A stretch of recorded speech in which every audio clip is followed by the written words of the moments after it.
आप में से जितने लोग इनकम टैक्स चुकाते हैं या फिर जिनकी आमदनी होती है लेकिन इनकम टैक्स नहीं चुकाते हैं, वो इन दिनों काफ़ी ज़्यादा उलझन में रहते हैं, क्योंकि ये जो महीना है ना, इस महीने में आपको इनकम टैक्स रिटर्न फाइल यानी जितना इनकम किया और जितना सरकार को दिया इनकम टैक्स के तौर पर, उसका हिसाब इनकम टैक्स रिटर्न फॉर्म के जरिए देना होता है।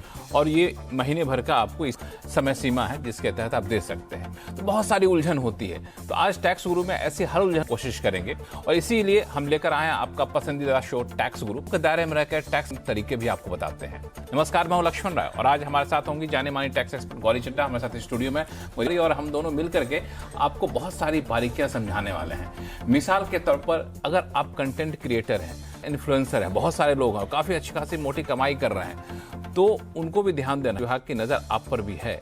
करें तो किन किन चीज़ों का ख्याल रखें और टैक्स की देनदारी को कितना जिम कर सकते हैं, ये आपको शो में बताने वाले हैं।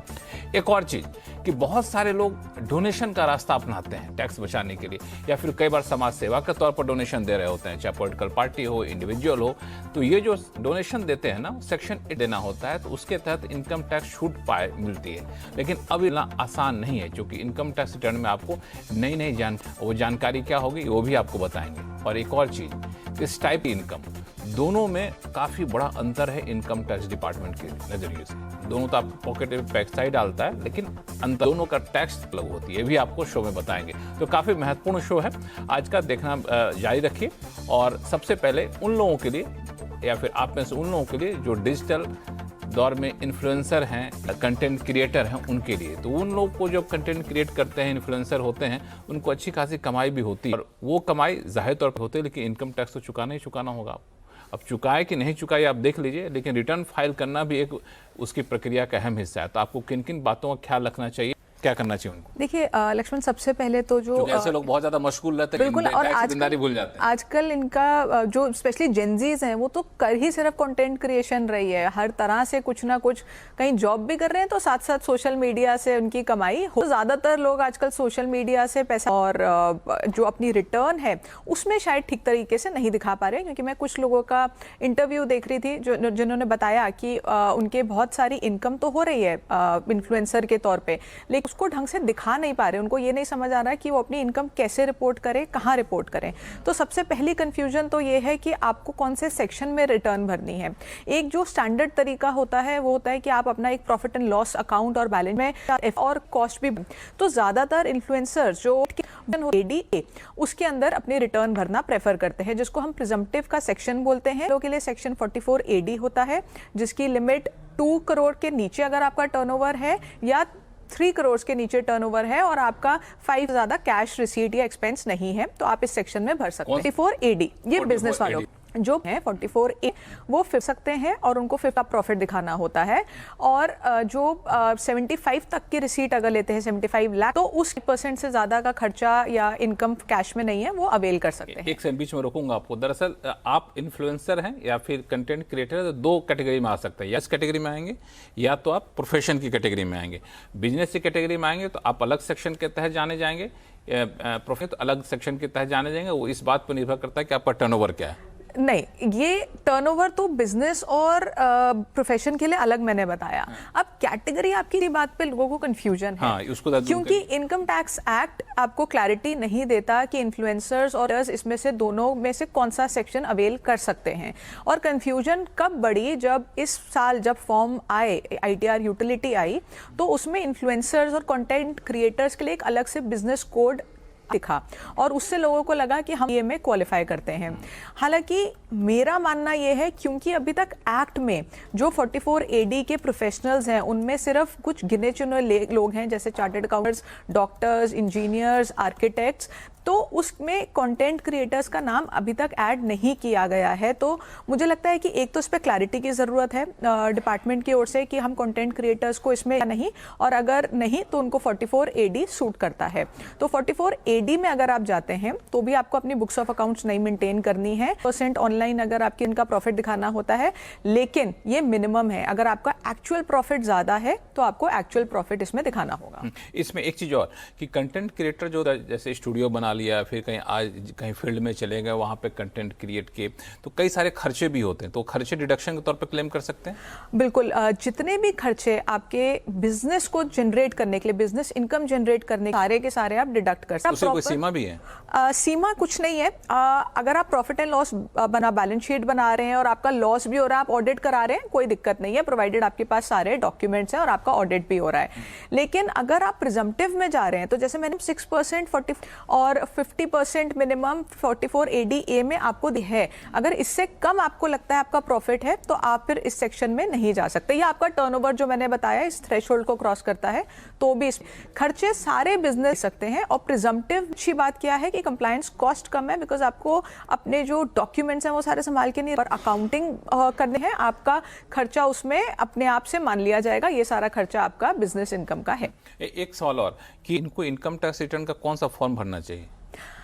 अगर आप जैसा प्रिजम्पटिव की मैंने बात की 44 AD या ADA, इस केस में ITR 4 है, वो काफी सिंपल फॉर्म है, से सिंपल है मेरा मतलब। ITR 3 फॉर्म होता है, वो उन लोगों के लिए होता है जो या तो प्रिजम्पटिव ऑप्ट नहीं कर पा रहे हैं, या वो जो अपना प्रॉफिट एंड लॉस और बैलेंस शीट बनाना चाहते हैं, तो उनके लिए वो ITR 3 होता है। ITR 3 बहुत ही वास्ट फॉर्म है और थोड़ा सा कॉम्प्लिकेटेड ज्यादा होता है। और ITR 4 44 AD और ADA। एक छोटा सा जवाब कि जीएसटी के चक्कर में जरूर पढ़ना पड़ता है लक्ष्मण। आप सोचिए बताया नहीं आपने। हैं इतने कंटेंट क्रिएटर्स हैं जिनकी है कि उनका जीएसटी लेना भी जरूरी है। आजकल 20 लाख का टर्नओवर तो मुझे लगता है बहुत आम हो गया। इसके लिए जो फुल टाइम इन्फ्लुएंसर्स बन गए हैं, करके अपलोड कर रहे हैं, उनकी तरह तरह से इनकम होती है कि सिर्फ जो आपको फेसबुक और यूट्यूब दे रहा है वही इनकम आपको कैलकुलेट करनी है। आपको अपना पूरा नहीं हो सकता, आपके पास कोई कोलैबोरेशन रिक्वेस्ट आ रही है, आपको एड से मनी आ रहा है, ट्विटर से, आजकल तो ट्विटर से भी पेमेंट्स आने लग गई हैं, चाहे छोटी छोटी जितनी भी आती हैं वो भी पेमेंट्स आपको इंक्लूड करनी है।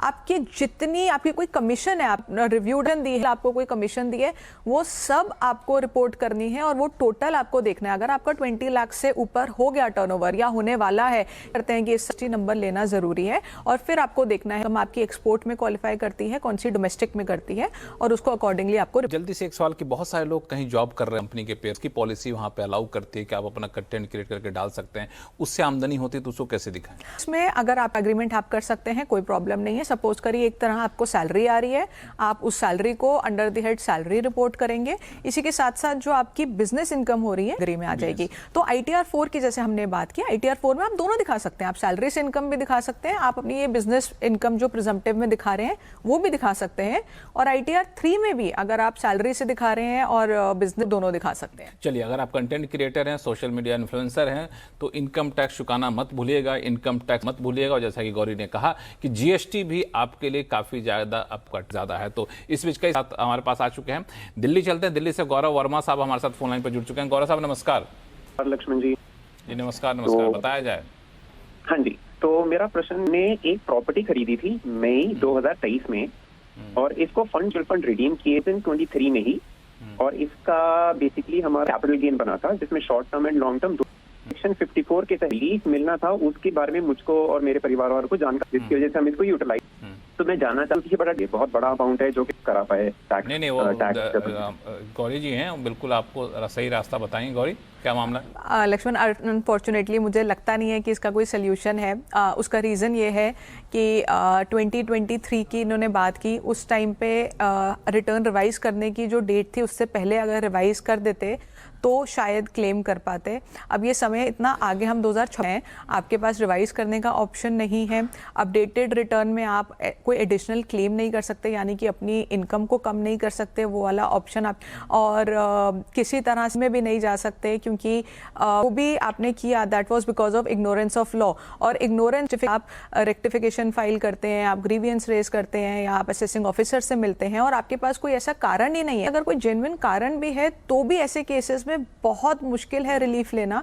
और अगर आप सिर्फ ये बोलें कि आपको नहीं पता था, आपको ये नहीं अवेल हम कर सकते हैं, लॉ किसी भी तरह की कोई छूट नहीं देता है, और इसीलिए समय समय पे हाथ करते रहते हैं ताकि। इसमें गौरव साहब, आपको पता नहीं था क्या कि हमें इसके तहत कानून छूट मिल सकती है? नहीं लक्ष्मण जी, ये मुझे बाद में ही पता चला। मुझे 1 साल पहले, फिर अभी अपने सीए से ही बात कर रहे हैं, इधर उधर घूम रहे थे कि भाई कहीं से कुछ और हमें कुछ इसका सॉल्यूशन मिल जाए। तो गौरी जी, कोई ऐसा ऑप्शन की जाकर अपील करें कि भाई देख लो? नहीं, अब किसी भी केस में अगर वो किया president बन भी जाता है। होगा नहीं, इनफैक्ट इनका जो खर्चा है का या किसी वकील को सीए को भी चार्जेस देंगे, उसके बाद भी रिलीफ नहीं मिलेगा, मुझे लगता है वो और एडिशनल कॉस्ट हो जाएगी। मुझे लगता है इसमें आपको कहीं से रिलीफ मिलेगा। एक निकल चुका है, अब रिटर्न रिवाइज करने की डेट नहीं है, अपडेटेड रिटर्न का ऑप्शन नहीं, और रेक्टिफाई करके हम तो ये सारे टाइम तो गौरव साहब, आपको कोई राहत मिल नहीं पाएगी। जो बेस्ट जानकारी है वो इन्होंने दी है, तो और कोई विकल्प नहीं से सकते हैं। लेकिन आपके जरिए बाकी जो दर्शक हैं उनको फायदा जरूर होगा, एक सबक उनके लिए है, या फिर कि जब भी कोई ऐसा तो इस तरह के प्रावधान है जिसका आप छूट उठा सकते हैं। हालांकि मेरा एक सजेशन ये था कि इनकम टैक्स डिपार्टमेंट का चूंकि सब कुछ एआई जनरेटेड है, बहुत हो गया डिपार्टमेंट, तो बताए लोगों को खुद टैक्स के आपने ये आमदनी हुई, आप चाहें तो यहाँ ये एक अच्छा मतलब टैक्सपेयर्स फ्रेंडली होगा। चूंकि आप ठीक है, इनकम टैक्स डिपार्टमेंट काम है टैक्स लेना, लेकिन आप रास्ता भी तो दिखाइए कि भाई थोड़ा बहुत देखिए, आपके पास इतनी आमदनी है, आपके पास बचाने के ये साधन, आप चुनना चाहें तो चुन लीजिए। ये अलग बात है कि आप सीए लोगों का धंधा थोड़ा सा उस पर असर पड़ेगा। मैं यही कहना चाह रही थी लक्ष्मण कि देखिए, इनकम टैक्स डिपार्टमेंट जहां तक कर पा रहा है एआई की मदद से, जो बता पा रहा है कि आप ये गलती से आ जाएगा, उतना help I think income tax department कर रहा है। नहीं, बचाने का भी तरीका, बट ये टैक्स प्लानिंग का जो एक कॉन्सेप्ट है, ये मुझे नहीं लगता भी एआई कर पाएगा। इसके लिए अभी भी आपको एक प्रोफेशनल हेल्प चाहिए। इनफैक्ट अगर आपने उस टाइम पे प्रोफेशनल हेल्प लिए, आप ये टैक्स बचा पाते। लेकिन ये एक ऑप्शन है, ये अच्छा मेरे हिसाब से है कि इनिशिएटिव होगा कि हर टैक्स पेयर्स के प्रोफाइल के हिसाब से ये ऑप्शन है। जैसे कि हम लोग गूगल मैप लगाते हैं ना कि यहाँ जाना है, तो 3 रास्ता और दिखाता है कि आप चाहते हैं यहाँ से भी जा सकते हैं। सरकार का रेवेन्यू बहुत लगता है इस वजह से। चलिए, अपना देख रहे हैं, चूंकि इनके भी अभी फिर कहाँ जाएगी इनके। खैर, अनिल आता है खारघर नवी मुंबई से। अनिल मिश्रा साहब नमस्ते। नमस्कार रोहन साहब, नमस्कार गौरी मैडम, कैसे हैं आप लोग? हम लोग बहुत अच्छे हैं, आप कैसे हैं? बहुत बढ़िया हूँ सर, मैं आपका बहुत बड़ा फैन हूँ, आपका शो रेगुलरली देखता हूँ। एक पीपीएफ के बारे में प्रश्न था, ये उसके बताइए कि इंटरेस्ट के बारे खारघर में। में बारिश वारिश हो रही कि नहीं हो रही है? आज जबरदस्त बारिश हुई कि अभी नहीं है, 2-3 दिन से बारिश नहीं, लेकिन बहुत जबरदस्त बारिश हुई। वहाँ पहले छोटी छोटी पहाड़ियाँ हुआ करती थी, बड़ा खूबसूरत, बहुत अच्छा जलप्रपात है, बहुत अच्छा। बताया जाए हम और गौरी मैम कैसे आपकी मदद कर सकते हैं? पीपीएफ के इंटरेस्ट के बारे में था, क्या हर एक साल पीपीएफ का दिखाना मैंडेटरी है सर? बहुत अच्छा सवाल है। बहुत सारे लोगों को पीपीएफ का इंटरेस्ट मिलता है। पीपीएफ का इंटरेस्ट हर साल आईटीआर में दिखाना चाहिए। बिल्कुल दिखाना चाहिए। आप जैसे ही 31 मार्च खत्म हो जाए, आप अपना पीपीएफ की पासबुक जो है उसको अपडेट कराएं, देखें आपका कितना इंटरेस्ट आपको उस साल में मिला है। वो जो इंटरेस्ट है, हालांकि वो टैक्सेबल नहीं होगा आपका, वो टैक्स फ्री इनकम है।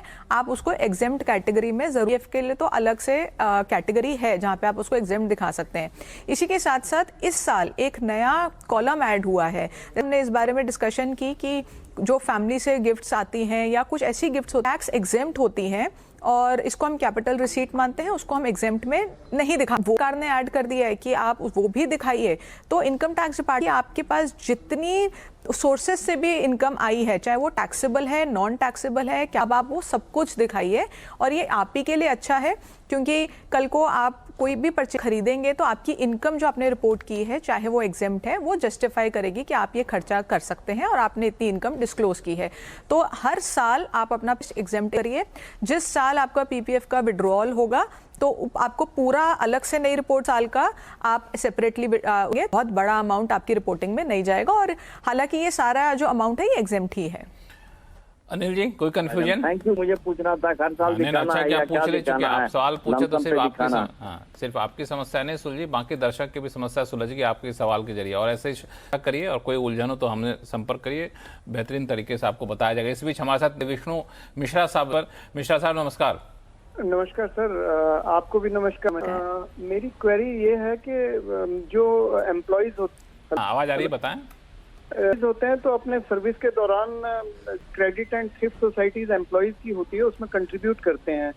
मेरा क्वेश्चन ये है कि रिटायरमेंट पर जब वो पैसा आपको मिलता है अपने थ्रिफ्ट सोसाइटी का, तो वो किस में दिखाया जाएगा? इनकम फ्रॉम अदर सोर्सेज या एग्जेम्प्ट इनकम में?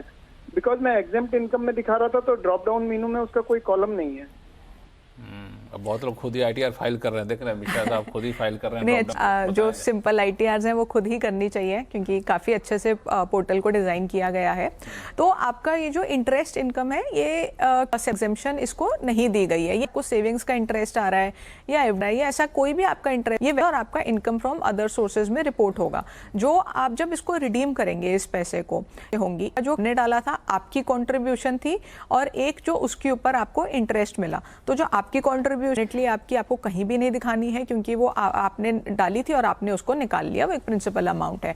उसके ऊपर जो आपका इंटरेस्ट आपको मिला है आपको उसको दिखाना है। और जैसा अभी हम पीछे भी डिस्कस कर रहे थे प्रीवियस कॉलर के साथ कि इसको आप हर साल दिखाएंगे। आपको जित रहा है आप उसको इनकम फ्रॉम अदर सोर्सेज में ऐड करेंगे और वेट नहीं करना है कि जब आप उसको रिडीम करेंगे पूरे अकाउंट को क्लोज करेंगे तब दिखाएंगे पूरा। तो हर एवरी ईयर आप उसको इंक्लूड करें अपने में, आपके एप्रोप्रिएट स्लैब रेट पे वो जाएगा और अकॉर्डिंगली आपका टैक्स लग के कैलकुलेट हो जाएगा।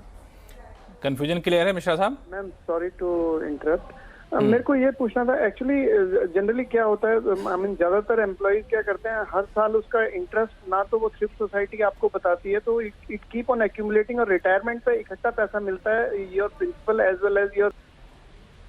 तो इसमें मैं आपको बताती हूँ कि देखिए कॉन्सेप्ट ऐसा होता है कि अगर आपका इंटरेस्ट अक्रू हो गया है आपको वो आप सपोज करिए कि आपने उनको कहा कि आप हमें बता दीजिए इस साल में हमारा कितना अक्रूड इंटरेस्ट है और मल्टीपल फॉलोअप्स के बाद भी उन्होंने आपको और आपके AIS में भी नहीं रिपोर्ट हो रहा, आप अगर उसको छोड़ देते हैं तो उसमें कोई डरने वाली बात नहीं है। लेकिन पहले जो पॉसिबिलिटी है वो ये होनी चाहिए कि आप उसको पूछें और उसको रिपोर्ट करें। अगर नहीं किया आप सारा का सारा इंटरेस्ट अपना जब आप उसको रिडीम करेंगे तब दिखाएंगे। लेकिन कोशिश आप पूरी कीजिएगा कि आपको वो बताएं कि आपका कितना इंटरेस्ट उसमें क्रेडिट हुआ है। इनफैक्ट आपके पास कोई ना कोई बैंक कोई स्टेटमेंट या कोई पासबुक कुछ तो आपको वहाँ पे आपको बताया जाता होगा कि अपडेटेड बैलेंस कितना है, आपने कितना कंट्रीब्यूट किया या इंटरेस्ट कितना क्रेडिट हुआ। अगर सपोज करिए उस स्टेटमेंट में उस एंट्री ही नहीं आ रही तो आपको दिखाने की जरूरत नहीं है क्योंकि वो इंटरेस्ट जो आपका अक्रू भी नहीं हुआ है। और अगर आ रही है तो आप उसको जरूर दिखाइए। चलिए, उम्मीद करता हूँ विष्णु साहब कि अब ये कंफ्यूजन दूर हो गया होगा। दिख रहा है तो दिखाइए, नहीं दिख रहा तो छोड़ दीजिए, कोई टेंशन की बात है नहीं। और अब टैक्स पेयर्स के दिल की बात वो ये है कि टैक्स बहुत जा रहा है भाई, उसको क्या तो कॉन्सेप्ट वर्षों से डोनेशन दे दो टैक्स बच जाएगा समाज। ये डोनेशन वाला जो मामला है ना बड़ा पेज क्या है बताएंगे छोटे से ब्रेक के बाद, नहीं जाइएगा नहीं।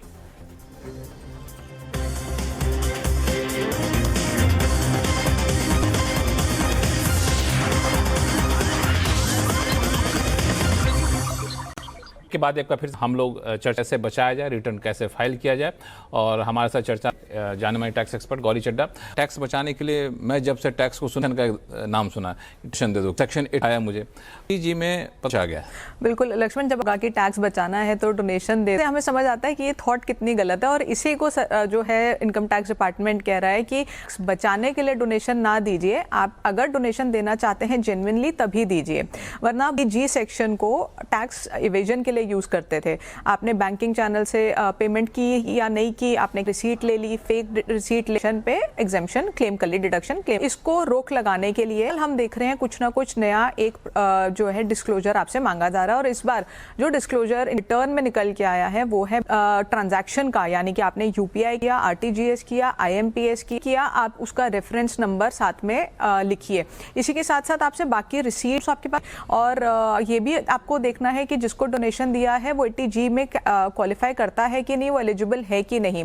उसके बाद आपको जो रेफरेंस नंबर है वो भी दिखाना, इनकम टैक्स डिपार्टमेंट ये बता सके कि आपने कहीं फेक डोनेशन तो नहीं दिए। और इसमें अगर किसी के मन में ये बात आए कि हम नंबर तो कुछ भी डाल देंगे, क्या फर्क पड़, छोड़ देंगे या गलत, तो मैं ये भी बता दूं कि अगर आप इसमें गलत नंबर डालते हैं, पास नोटिस आता है क्लैरिफिकेशन के लिए, तो कंसीलमेंट भी मानी जा सकती है कि आपने ये गलत नंबर डाला है, कंसीलमेंट ऑफ इनकम है। तो यहाँ पे बहुत केयरफुल रहने, उसमें जेन्युइन नंबर डालिए, दीजिए, बैंकिंग चैनल से डोनेशन दीजिए और उसको जरूर अपनी इनकम टैक्स रिटर्न में रिपोर्ट करिए। बिल्कुल, जो भी काम करिए जेन्युइन करिए, सिर्फ टैक्स बचाने के लिए डोनेशन मत दीजिए। डोनेशन होना चाहिए वाकई उसके तमाम प्रूफ, और थोड़े भी ऊपर नीचे होंगे तुरंत इनकम टैक्स विभाग अपना लेंस निकाल लेगा और आपको पकड़ने की कोशिश करेगा। इसलिए कहीं लेफ्ट राइट मत हो जाए। गौरी ने बहुत बखूबी बता दिया। इस बीच एक ईमेल आया राजेश कुमार जी का, ये बड़ा इंपॉर्टेंट है, इसके बीच में अलग अलग होता है। इनका कहना है कि अगर कोई व्यक्ति नौकरी पेशा है और साथ ही उसे एजुकेशन लिए स्टाइपेंड भी मिलता है तो सामान्यतः सेक्शन 16 के तहत मिलने वाला स्टाइपेंड